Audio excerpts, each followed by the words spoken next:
গতকাল সকালে আমি একটু দরকারে রাজুদের বাড়িতে গিয়েছিলাম। রাজুর বাবা মা তো হাই স্কুলের টিচার। হ্যাঁ, ওদেরকে ভালোভাবেই চিনি। হ্যাঁ, তা গিয়ে দেখছি রাজু সেদ্ধ করা আলু খোসা সমেত কী সব মশলা টশলা দিয়ে মাখামাখি করছে। তা আমি রাজুকে বললাম, কিরে পড়াশোনা ছেড়ে এগুলো কি করছিস? তা রাজু বলছে চপ তৈরি করা শিখছি। তা বলছে, মাসি তুমি কি রাজ্যের কর্মসংস্থানের কোনো খবর রাখো না? দিয়ে তারপরে বলছে যে ধর্মতলায় 1000 দিনেরও বেশি প্রচুর দাদা দিদি চাকরির জন্য খোলা আকাশের নিচে বসে আছে।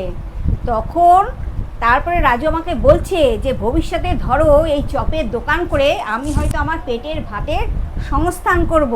তখন আমি রাজুর মাকে বললাম, সত্যি এই জেনারেশনের ছেলেমেয়েদের উপস্থিত বুদ্ধি ও দূরদর্শিতাকে আমি কুর্নিশ জানাই।